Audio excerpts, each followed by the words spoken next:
In October 1997, two Michigan state troopers responding to a call on a rural highway witnessed something that defied explanation. What started as a routine night patrol turned into a nightmare encounter with creatures that should not exist. The official report was sealed within hours. Both officers were reassigned to desk duty, and the case was quietly buried. What follows is the account of that night, pieced together from unofficial statements and the testimony of one officer who finally broke his silence. So before we continue, make sure you subscribe and let us know where you're watching from. Thanks. The patrol car cut through the fog on Highway 131 just after midnight.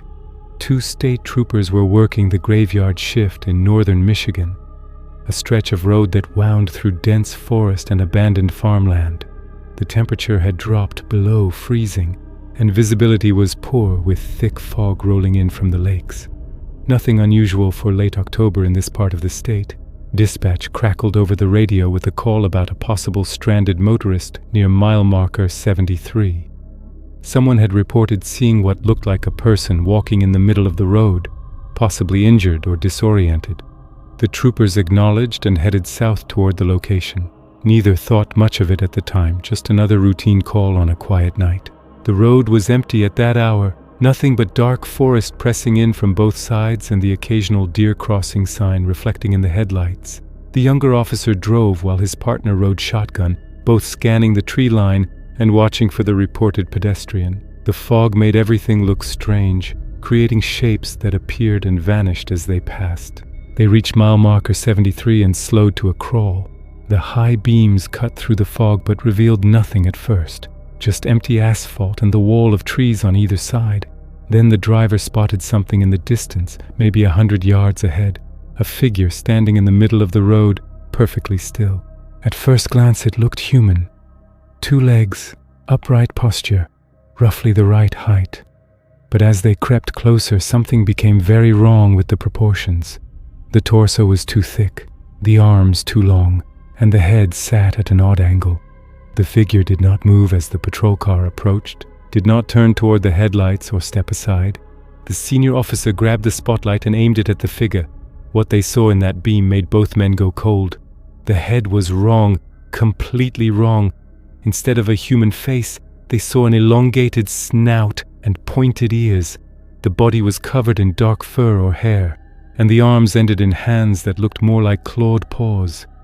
It stood like a man but looked like something that had crawled out of a nightmare. Both officers exited the vehicle with hands on their service weapons. The senior trooper called out commands to stop and put hands up, standard procedure for any encounter. His voice carried across the empty highway, breaking the oppressive silence. The figure turned its head toward them, and in the spotlight's glare they saw eyes that reflected the light like an animal's, yellow-green and unblinking. The creature did not comply. It did not raise its hands or drop to the ground. Instead, it stood there, watching them for what felt like an eternity but was probably only seconds. Then, with a movement too fast to track properly, it turned and leaped toward the tree line. Not a human run, but a powerful bound that covered impossible distance. It cleared the drainage ditch and vanished into the forest without a sound. Both troopers stood frozen, trying to process what they had just witnessed. The senior officer keyed his radio to report the encounter, but stopped. How could he explain what they had seen? A person in a costume? An escaped animal? Nothing made sense. Before he could decide what to say, his partner called out from farther up the road. About 30 yards past where the creature had stood, they found someone lying on the shoulder of the highway. A young man, maybe early 20s, wearing jeans and a heavy jacket with a backpack still strapped to his back. He was alive but in bad shape. His clothes were torn and he had visible injuries on his arms and legs. More concerning was his face, locked in an expression of pure terror. The hitchhiker was conscious but completely unresponsive. His eyes were wide and fixed on the tree line where the creature had vanished. He did not acknowledge the troopers when they tried to speak to him, did not react when they checked his injuries. He just stared into the forest with rapid, shallow breathing and a trembling that had nothing to do with the cold. The senior trooper radioed for an ambulance and backup while his partner retrieved the first aid kit from their vehicle. They needed to stabilize the victim and secure the scene, but both men kept glancing at the forest. Something had attacked this person, something that might still be watching from the trees. The temperature seemed to have dropped even further, and the fog had grown thicker. As the senior officer finished his radio call, he made a decision that would haunt him for the rest of his life. Someone needed to stay with the victim until the ambulance arrived, but they also needed to investigate where that creature had gone. Standard protocol said wait for backup, secure the scene, do not separate. But training and logic did not account for what they had just seen standing in the middle of Highway 131. The younger officer volunteered to follow the creature's trail while his partner stayed with the injured hitchhiker. He grabbed a flashlight and started toward the tree line, moving slowly with one hand on his weapon. The senior trooper watched him go, already regretting the decision but unable to call him back. They needed to know what they were dealing with, needed to understand what had attacked the victim. The forest swallowed the younger officer within seconds. The beam of his flashlight bounced between the trees, visible for a moment before the fog obscured it completely. The senior trooper turned back to the victim, checking his pulse and trying again to get some response. The hitchhiker's eyes never left the trees and his breathing had not slowed.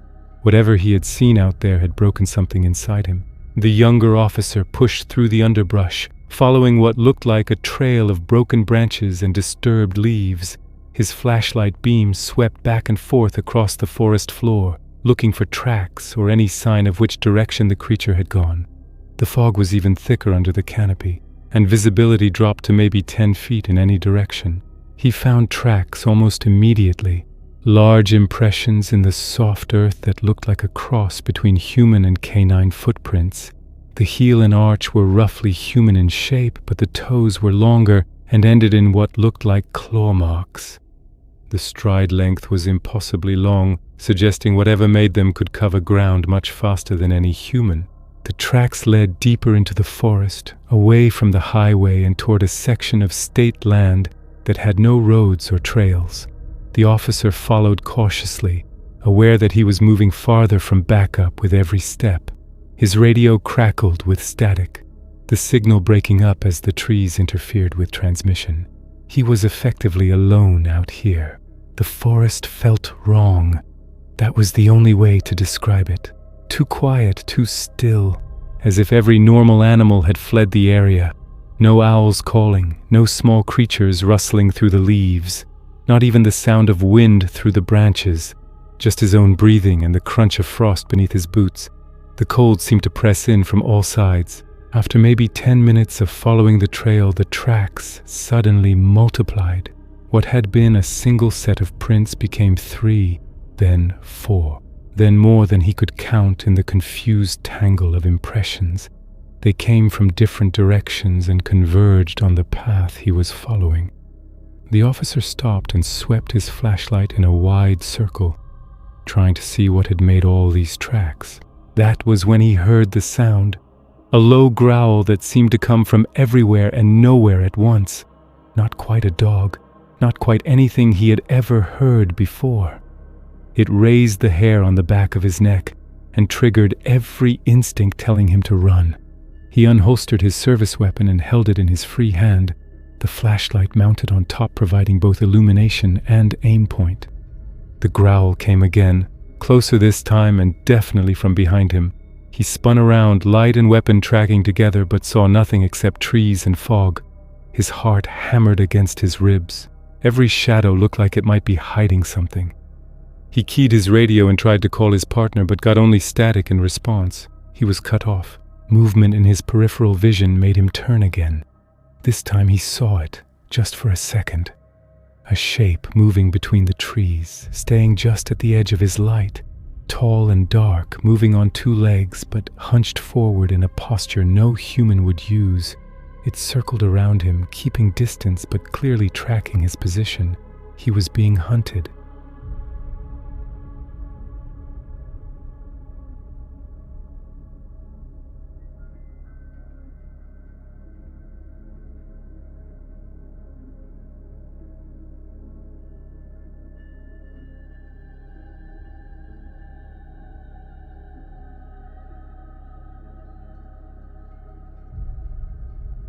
He broke into a run, abandoning any pretense of tactical movement. The only goal now was to reach the highway, to get back to his partner in the patrol car. Behind him, he heard the creatures give chase, not running on two legs, but dropping to all fours for greater speed. The sound of them crashing through the underbrush was terrifying in its intensity. The officer's flashlight beam bounced wildly as he ran, creating disorienting strobe effects in the fog. He couldn't tell how close the creatures were, could not risk looking back. He just ran, dodging trees and jumping over fallen logs, praying he was heading in the right direction. His lungs burned from the cold air and exertion.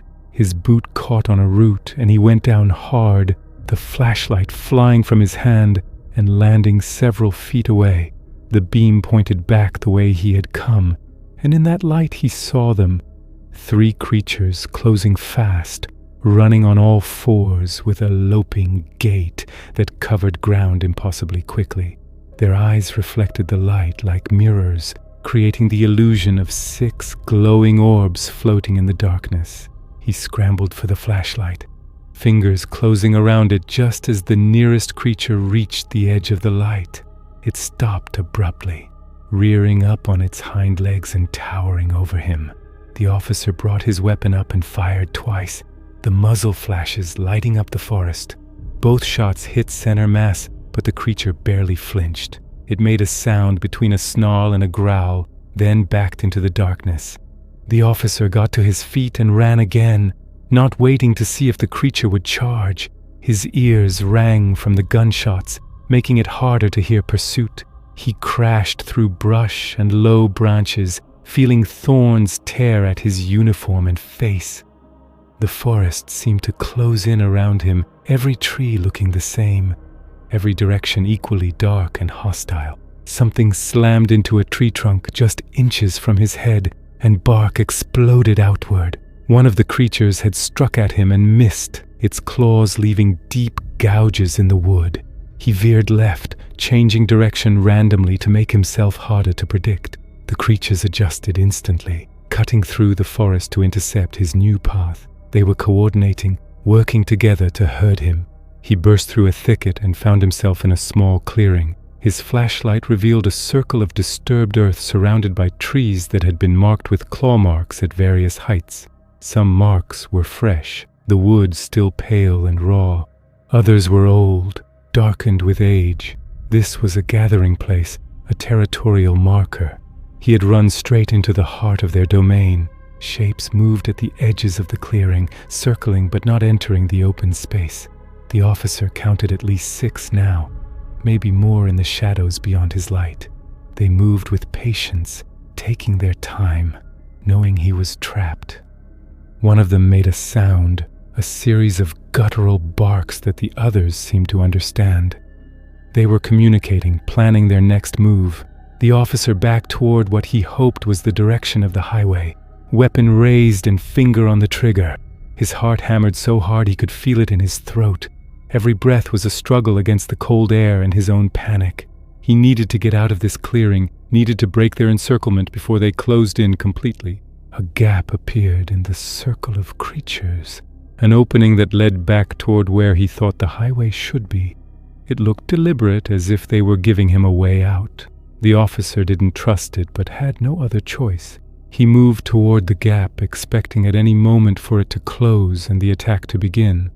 But the creatures held their positions, watching him leave. He ran through the gap and back into the forest, following the faint sound of traffic from the highway. The creatures did not immediately pursue. He could hear them behind him, moving through the trees, but keeping their distance. They were herding him again, directing him back toward the road. They wanted him to leave their territory, wanted him gone but unharmed as long as he kept moving. The forest opened up ahead, and he saw the faint glow of the patrol car's lights through the fog. The highway was close, maybe 50 yards. He put on a final burst of speed, crashing through the last line of brush and stumbling onto the shoulder of the road. His partner stood by the patrol car, weapon drawn and pointing into the forest where the noise was coming from. The younger officer did not stop running until he reached the patrol car. He spun around, raising his weapon to cover the tree line, expecting the creatures to pour out of the forest after him, but nothing emerged. The sound of pursuit had stopped the moment he left the trees. The forest stood silent and dark, giving no indication that anything was in there at all. Both troopers stood with weapons drawn, covering the tree line while backing toward their vehicle. The hitchhiker sat in the back seat now, still unresponsive but at least secured and out of immediate danger. The ambulance was still 10 minutes away according to the last radio update. 10 minutes felt like an eternity. The younger officer tried to explain what he had encountered, but the words came out broken and confused. Multiple creatures, coordinated hunting behavior, impossible speed and intelligence. His partner listened while keeping his eyes on the forest. He believed every word, because he had seen the thing in the road, had seen it move in ways nothing natural could move. A sound rose from the forest then, something that made both men take an involuntary step backward. It started as a low howl, but built into something more complex. Other voices joined in from different positions along the tree line, creating a chorus that echoed across the empty highway. It was not random animal noise, but something organized, almost like communication. The senior trooper got on the radio and requested immediate backup with explicit instructions that responding units should not approach the tree line. He reported aggressive wildlife and possible rabid animals, knowing it was inadequate but unable to think of better terminology. How do you tell dispatch you are being stalked by creatures that should not exist? The howling stopped as suddenly as it started. The silence that followed was somehow worse than the noise had been. Both officers stood by their patrol car, weapons ready, watching the fog-shrouded forest for any sign of movement. The temperature continued to drop and their breath came out in thick clouds. Time seemed to crawl. Movement caught the senior officer's attention, not at ground level but higher up, in the trees. A shape perched on a thick branch, maybe 15 feet off the ground, barely visible in the fog and darkness. As his eyes adjusted, he realized there were more of them, at least 3 creatures sitting in the trees like giant predatory birds, watching the highway and the humans below. He did not point this out to his partner. The younger officer was already at his breaking point, and knowing they were being observed from above might push him over the edge. Instead, he kept his weapon ready and his eyes moving, tracking each creature's position and praying the ambulance would arrive soon. They were completely exposed out here. More shapes appeared along the tree line, this time on the ground. They stayed just inside the forest, visible only as darker shadows against the general darkness. The creatures were massing, gathering in numbers that suggested this was more than a random encounter. This was their territory, and the humans were intruders who had not left when given the chance. The hitchhiker in the back seat suddenly became responsive. He started making sounds, not words, but animal-like whimpers of pure fear. He had seen something through the rear window, something that broke through his state of shock. Both officers turned to look at what had triggered this reaction and immediately understood his terror. A massive shape stood on the highway behind them, maybe 30 yards back. It had emerged from the forest on the opposite side of the road and now stood fully exposed in the patrol car's taillights. This creature was bigger than the one they had first seen, easily 7 feet tall and proportionally heavier. It stood on 2 legs, with arms hanging at its sides, head tilted slightly as it studied them. The senior trooper raised his weapon and called out a warning, knowing it was pointless but following protocol because it was all he had left. The creature did not respond to the command. It took 1 step forward, then another, moving with a deliberate pace that suggested absolute confidence. It was not afraid of the humans or their weapons. The younger officer fired a warning shot into the ground between them and the creature. The gunshot was deafening in the quiet night, echoing off the trees and rolling away into the distance. The creature stopped but did not retreat. Instead, it opened its mouth and made a sound that the officers would later describe as something between a growl and a laugh, a sound of amusement at their feeble attempt at intimidation. More creatures emerged onto the highway, 2 from the left side, 3 from the right, all of them moving into the open with that same casual confidence. The officers were surrounded now, caught in the open with nowhere to run and backup still minutes away. The patrol car was their only cover, and it would provide little protection if the creatures decided to attack. The senior officer made a tactical decision. He got on the radio and gave their exact location with an officer in distress code, the highest priority call a police radio could broadcast. Then he told his partner to get in the car. They could not fight this many creatures in the open, could not protect the victim if they stayed exposed. Their only chance was the vehicle. Both officers backed toward the patrol car, weapons still covering the creatures, but knowing they were simply outmatched. The creatures moved closer, tightening the circle but not rushing forward. They seemed to be waiting for something, some signal or decision from the largest one. The standoff held as the officers reached their vehicle. The senior trooper got behind the wheel while his partner took the passenger seat, both keeping their weapons ready and doors open for quick exit if needed. The hitchhiker in the back was curled into a ball, making those terrible whimpering sounds. The officer turned the engine over and put the transmission in drive, ready to flee if the creatures charged. The largest creature approached the driver's side window, close enough that the officer could see every detail of its face. The snout was long and powerful, the teeth visible even with the mouth closed. The eyes held intelligence that was unmistakable, a calculating awareness that sent chills down his spine. The creature placed one massive hand on the hood of the patrol car, claws scraping against the metal. It was demonstrating its strength, showing what it could do if it chose to. For several long seconds, human and creature stared at each other through the window. The officer's finger rested on the trigger of his weapon, pointed at the creature's head through the glass, but he did not fire. Some instinct told him that shooting would be the wrong move, would escalate a situation that was barely under control. The creature seemed to understand this calculation, seemed to know it held all the power in this encounter.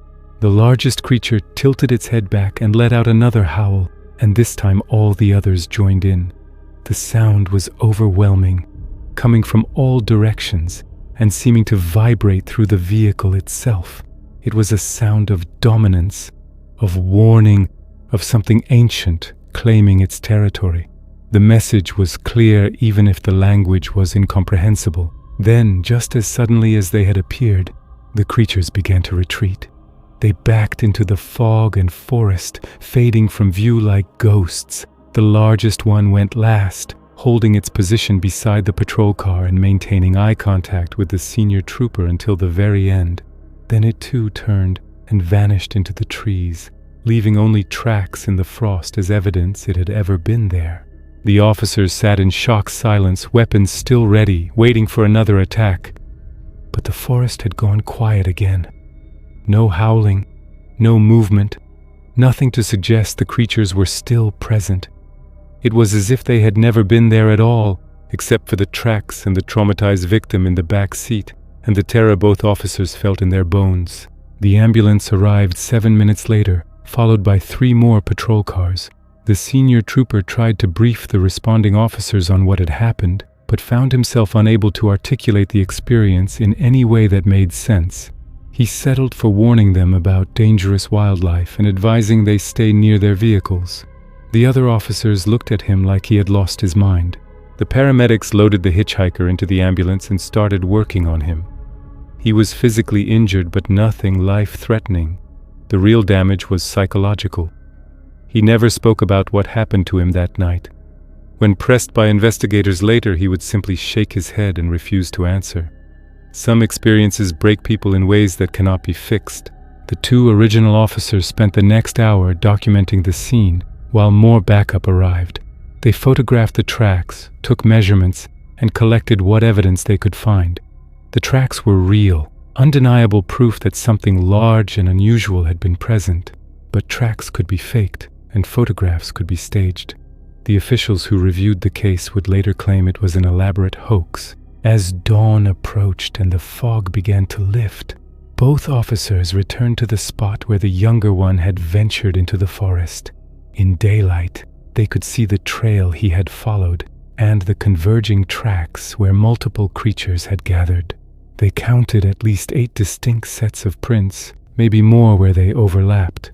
Whatever these creatures were, they lived in groups and hunted as a pack. They found the clearing where the officer had been surrounded, the territorial marking ground with fresh claw marks on the trees. They photographed everything, documented every detail. The clearing showed signs of regular use, paths worn into the earth from repeated passage. This was not a random encounter, but an intrusion into an established territory. The creatures had been here long before humans arrived, and they intended to remain. The investigation that followed the incident revealed disturbing patterns across northern Michigan. When word got out among law enforcement about what the two troopers had encountered, other officers began coming forward with their own stories. Most had kept silent for years, afraid of ridicule or professional consequences, but now they felt safe enough to speak. A sheriff's deputy from Wexford County reported an incident from 3 years earlier. He had responded to a call about strange noises behind a rural farmhouse and found massive tracks in the snow. He followed them to the tree line where he saw a creature standing upright, watching him from the forest edge. When he tried to approach, it dropped to all fours and vanished into the woods with incredible speed. A conservation officer from Kalkaska County described tracking what he thought was a bear that had been raiding garbage cans in a camping area. The tracks were wrong from the start, too elongated and showing what looked like fingers rather than paws.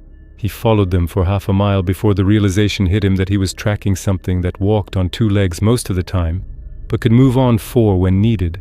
Multiple reports came from Manistee National Forest, an area with thousands of acres of remote wilderness. Hunters had reported finding deer carcasses in trees hung far higher than any known predator could reach. Others described seeing shapes moving through the forest at dusk, too large to be deer and moving in ways that suggested upright posture. Most dismissed these as misidentified bears or elk, but a few hunters knew what they had seen. A state park ranger from the Sleeping Bear Dunes area described an encounter that matched the troopers' experience almost exactly. He had been patrolling a remote section of trail after dark when he saw a figure standing in the path ahead. When he approached with his flashlight, he realized it was not human. The creature watched him for several seconds, then bounded off the trail and into the dunes with a leap that covered at least 20 feet.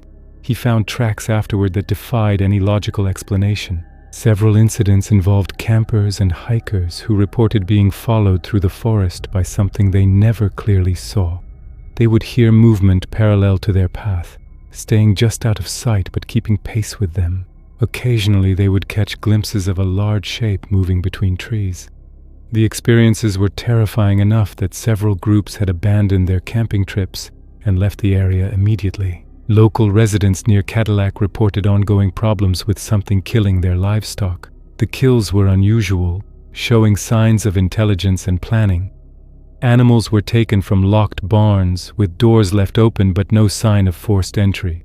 The creatures seemed to understand how latches worked. The remains, when found, showed evidence of something with both strength and manual dexterity far beyond any known wildlife.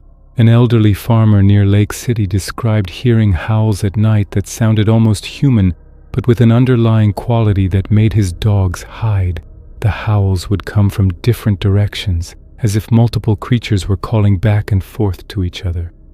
His livestock became so stressed that they stopped producing milk normally. He eventually sold his dairy herd and switched to crops because the animals were too frightened to function. Investigation revealed that Native American tribes in the region had stories about these creatures going back generations. The Ottawa and Ojibwe peoples spoke of beings they called by names that translated roughly to dogmen or wolf spirits. These were not considered supernatural entities but actual creatures that lived in the deep forests. Creatures that were intelligent and dangerous but generally avoided humans unless provoked. Tribal elders described the creatures as guardians of the forest, beings that maintained balance and punished those who showed disrespect to the natural world. They said the creatures had been here before European settlement and had simply retreated deeper into the wilderness as humans expanded. But there were places that remained theirs, territories they would defend if necessary. Highway 131 apparently ran through one of these territories. The investigation also uncovered a pattern of official suppression. Reports of unusual encounters were regularly downgraded or dismissed by authorities. Officers who pressed too hard for serious investigation found themselves reassigned or facing disciplinary action. The message was clear. These stories were not to be taken seriously, and those who insisted otherwise would face consequences. A retired state police captain admitted off the record that there had been a policy in place since the 1970s to suppress reports of cryptid encounters. The reasoning was that such stories damaged tourism and created unnecessary public alarm. Better to label them as misidentified wildlife or hoaxes than to acknowledge something unexplained might be living in Michigan's forests. The policy was never written down but was understood by all ranking officers. The researcher believed these were remnants of a species that had once been more widespread but had been pushed into remote wilderness areas by human expansion. They were too intelligent to be easily captured or studied, and they had learned to avoid humans except when necessary. The few encounters that occurred typically happened when humans unknowingly entered their core territories, especially during seasons when the creatures were raising young or defending food sources. One particularly disturbing detail emerged from multiple accounts. The creatures seemed to be active primarily in October, the same month as the Highway 131 incident. Witnesses described increased howling, more frequent sightings, and more aggressive territorial behavior during this period. The researcher theorized this might be a mating season or perhaps a time when young creatures were being taught to hunt, requiring more food and thus bringing them into closer contact with human areas.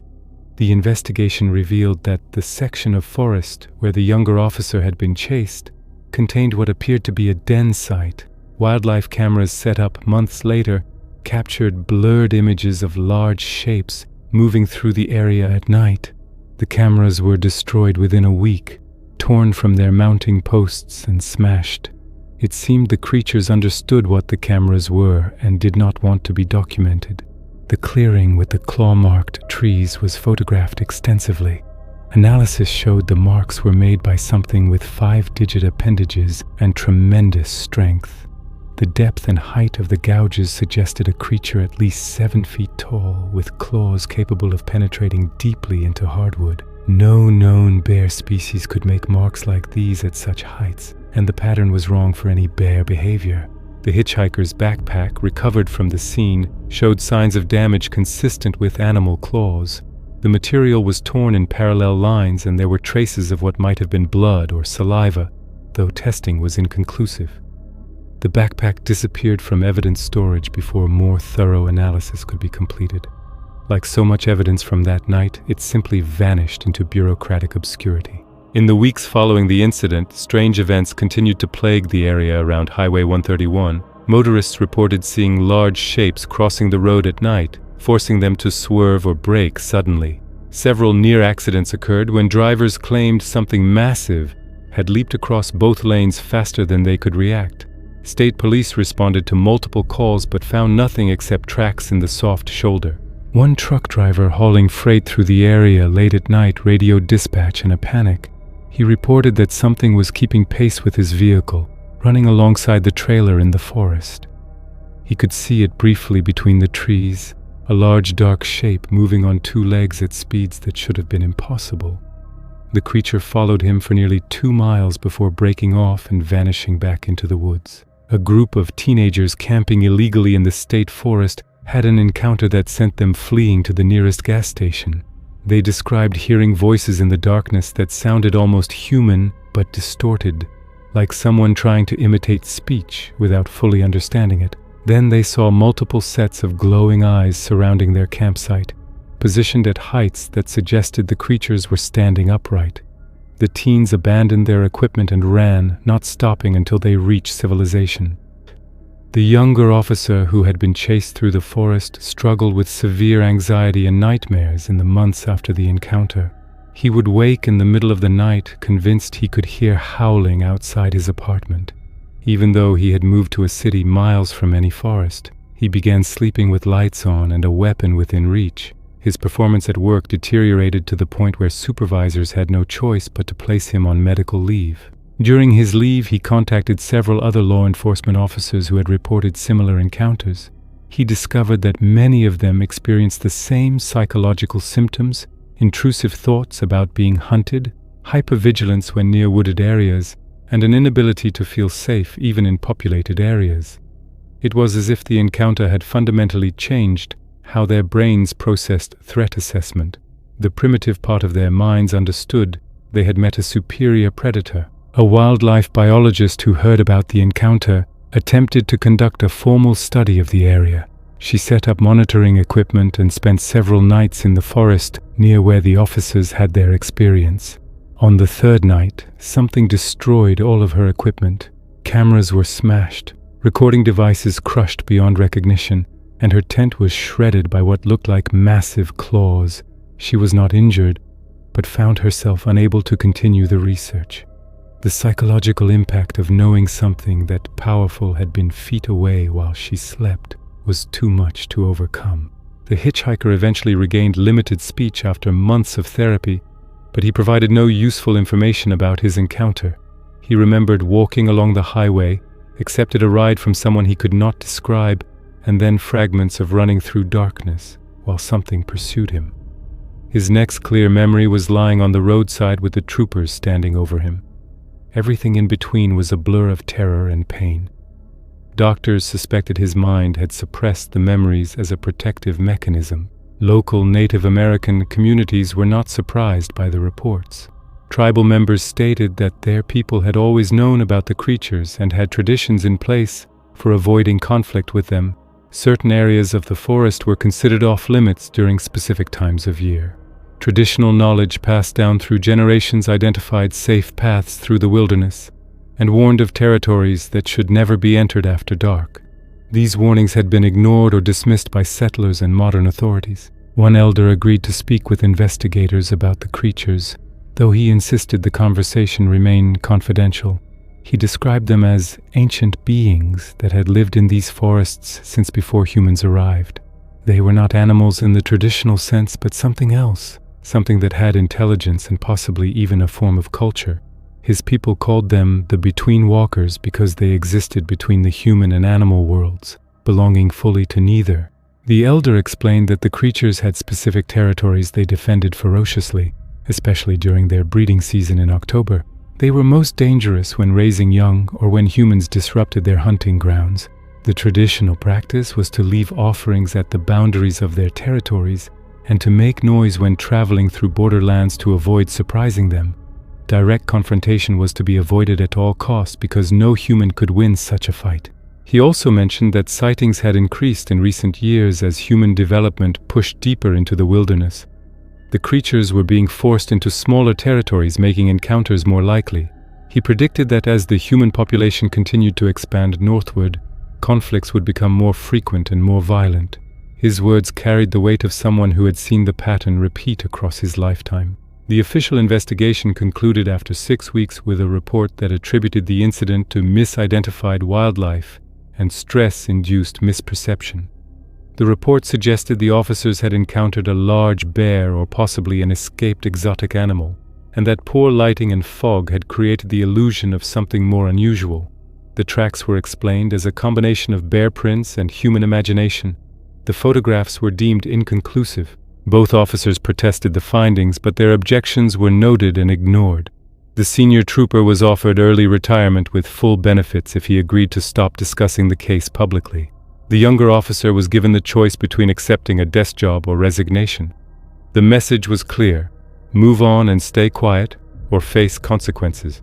Both eventually accepted the terms, though neither ever fully accepted the official explanation. Media coverage of the incident was minimal and quickly faded. Local newspapers ran small stories about officers reporting unusual wildlife, but these were buried in back pages. No major news outlets picked up the story. When independent journalists tried to investigate, they found themselves blocked at every turn. Evidence was unavailable. Witnesses refused to comment, and official sources provided only the sanitized version. The story died before it could spread beyond the local area. 20 years after the incident, the senior officer was dying of cancer in a hospital downstate. A colleague came to visit and asked him one final time if he stood by his story, if he really believed what he claimed to have seen that night. The officer's response was to point at the window overlooking a small park with a few scattered trees. He said that even here, even in the city, even after all these years, he sometimes looked at those trees and wondered what might be watching back. He believed it until his final day. The case remains officially closed with no definitive explanation for what the officers encountered. The creatures, if they truly exist, continue to remain hidden in the vast forests of northern Michigan. Thousands of square miles of wilderness where something large and intelligent could easily avoid human detection. The forests keep their secrets well. For those who patrol Highway 131 today, there is an unspoken understanding among the officers. You do not stop in certain areas at night unless absolutely necessary. You do not investigate sounds from the forest alone. You do not follow tracks into the trees. These rules are never written down, never officially acknowledged, but every officer who works that stretch learns them from those who came before. The two troopers who responded to that call in October 1997 were forever changed by what they witnessed. They had gone into the forest believing the world operated by certain rules, that they understood what was possible and what was not. They came out knowing that the world was stranger and more dangerous than they had imagined. Some knowledge cannot be unknown, and some encounters cannot be forgotten. The creatures remain out there, somewhere in the forests. Whether they are remnants of some species science has yet to catalogue, or something stranger and more inexplicable, they continue to guard their territory. The forests of northern Michigan hold many mysteries, and not all of them want to be discovered. Some things are content to remain in shadow, watching the humans who pass through and occasionally reminding them who the true masters of the wild places really are. If you enjoyed this story, make sure to subscribe for more encounters with the unknown. And if you ever find yourself driving Highway 131 late at night, when the fog rolls in thick, maybe drive a little faster through that stretch. Keep your windows up. Don't stop to investigate strange shapes on the road. And whatever you do, do not follow anything into those trees. Some warnings are written in the silence between heartbeats, and the wisest thing you can do is listen.